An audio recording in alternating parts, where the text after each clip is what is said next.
Jeśli szukacie kleju do białych robaków, jedziecie na przykład na brzany, na karasie lub na inne duże ryby i uważacie, że podanie sklejonych białych robaków jest niezbędne, żeby tych ryb gdzieś tam więcej nałowić czy wygrubić sobie ryby, to Sonobites ma w swojej ofercie klej specjalnie do klejenia białych robaków. Można to kleić zarówno ze żwirem, jak i czyste białe robaki. Ja dzisiaj Wam pokażę, jak użyć tego kleju bez żwiru, jak pokleić same białe robaki. Można je potem dodawać na przykład do koszyka zanętowego, strzelać takimi robakami z procy, bądź podać z kubka tyczką w miejsce łowienia. Robaki przede wszystkim muszą być czyste, oczyszczone od pyłu, trocin i innej zanęty oraz mączki. Możecie takie robaki również wypłukać pod wodą, ale należy je później osuszyć na sicie i następnie można je używać do klejenia. Do klejenia musi być również wiaderko czyste, to jest podstawa. Wiaderko też nie może być z żadnego pyłu, z żadnej zanęty, z żadnej gliny.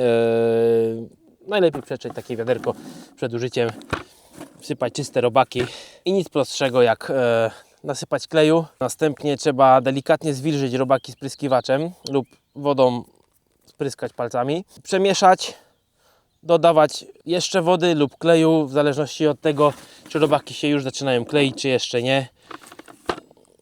Najlepiej dosypywać kleju 2-3 razy niż raz przesypać. Także dodawać stopniowo aż do momentu, kiedy nam się robaki fajnie zaczną kleić. Tej wody nie może być za dużo, to musi być taka śladowa ilość. Można to również robić w rękawiczkach takich lateksowych, jednorazowych, żeby nam się robaki nie kleiły do rąk. Zobacz, ja zaledwie sekundę może tym spryskiwaczem pryskałem łącznie tą wodą i już zobaczcie, co się dzieje.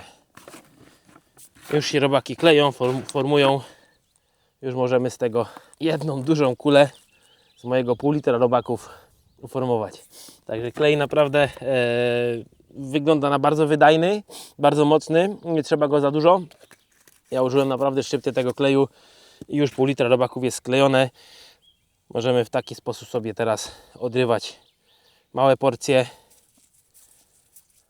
ukleić nieduże kuleczki i podawać je, tak jak mówię, procą w miejsce łowienia, koszykiem lub kubeczkiem zanętowym punktowo. Jeśli macie wątpliwości i nie wiecie, na jakie wędkowanie, na jakie ryby tego kleju używać, to już Wam podpowiadam. Łowicie na przykład fiderem na rzece.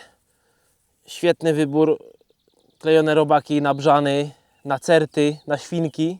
Nie ma nic lepszego naprawdę niż czyste klejone robaki. Brzany gdziekolwiek, w każdej innej rzece do łowienia, na przykład na spławik, też klejone robaki podawane kubkiem punktowo.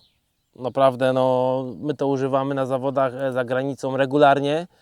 Używa się również na karpie i karasie w wodach stojących i wolno płynących kanałach, ale to już też w wodach zazwyczaj południowych, ciepłych lub na naszych zbiornikach komercyjnych. Są to płytkie łowiska, gdzie ryby się na pewno na takie porcyjki klejonych robaków nie obrażą.